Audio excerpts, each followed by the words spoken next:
নমস্কার বন্ধুরা, আজকে নিয়ে এসেছি নয়নতারা গাছের পরিচর্যা।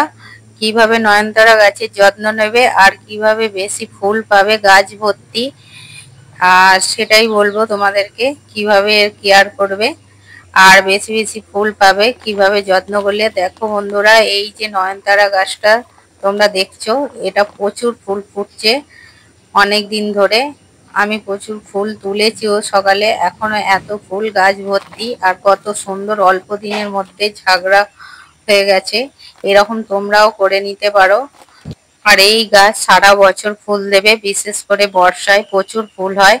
যেমন তোমরা বন্ধুরা এই গাছটা দেখছো, এই যে চারা গাছটা কিছুদিন হওয়ার পর, প্রতিস্থাপনের হয়তো 15 দিন হওয়ার পর এরকম ডগাগুলো ছাঁটতে হবে। ডগাগুলো ছাঁটার পর এই রকম ঠিক স্টেজে আসবে, যখন ডালপালাগুলো এরকম বড় বড় হয়ে যাবে, আবারও ডগাগুলো এরকম করে ছেঁটে দিতে হবে।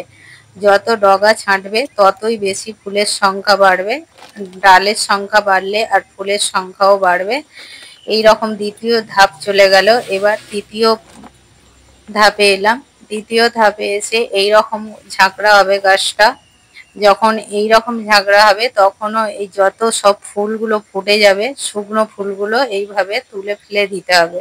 ফেলে দেওয়ার পর আবারও পিঞ্চিং করতে হবে। পিঞ্চিং করলেই তবে গাছটা প্রচুর ঝাঁকড়া হবে। আর সপ্তাহে সপ্তাহে খাবার দিয়ে যেতে হবে। আর দেখো বন্ধুরা, পাতার প্রতিটা গোড়া থেকে এরকম লঙ্কার মতো সরু সরু একরকম বীজ বের হবে। এই বীজগুলি গাছে রাখলে হবে না, এই বীজগুলি গাছে তৈরি হতে থাকলে গাছটার খারাপ হতে থাকবে। বীজ যত হবে তাহলে ফুলের সংখ্যা কমে যাবে। বীজ যদি তোমরা রাখতে চাও তাহলে যে কোনো একটা গাছে বীজ রাখবে অল্প করে, বাকি বীজ তুলে ফেলে দিতে হবে। আর সপ্তাহে সপ্তাহে এই খাবারটা যে আমি দিলাম, এটা হচ্ছে সিউইড। সিউইড প্রতি সপ্তাহে 8 থেকে 10টা করে দানা দিতে হবে। আর খোল পচা জল সপ্তাহে একবার করে দিতে হবে। তাহলেই এরকম ঝাঁকড়া হয়ে উঠবে অল্প দিনের মধ্যে নয়নতারা গাছ। দেখো বন্ধুরা, এই যে গাছগুলো দেখলে, এটা 3-4 ধাপের গাছ, আর প্রতিটা ধাপে এইরকমই হবে। আর এই বীজগুলি যত হবে ততবার তুলে ফেলতে হবে, আর শুকনো ফুলগুলো তুলে ফেলে দিতে হবে। ফুল ফুটে যাবার পর শুকনো ফুল তুলে ফেলে দেওয়ার পর ডগাগুলো পিঞ্চিং করতে থাকতে হবে। তাহলেই গাছ অল্প দিনের মধ্যে ঝাঁকড়া হবে আর প্রচুর ফুল পাবে।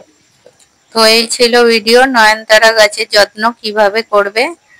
আর ভিডিওটা ভালো লাগলে লাইক, কমেন্ট, শেয়ার করবে। আর নতুন বন্ধুরা যারা দেখছো তারা আমার চ্যানেলটিকে সাবস্ক্রাইব করে নিও। দেখা হবে অন্য কোনো ভিডিও।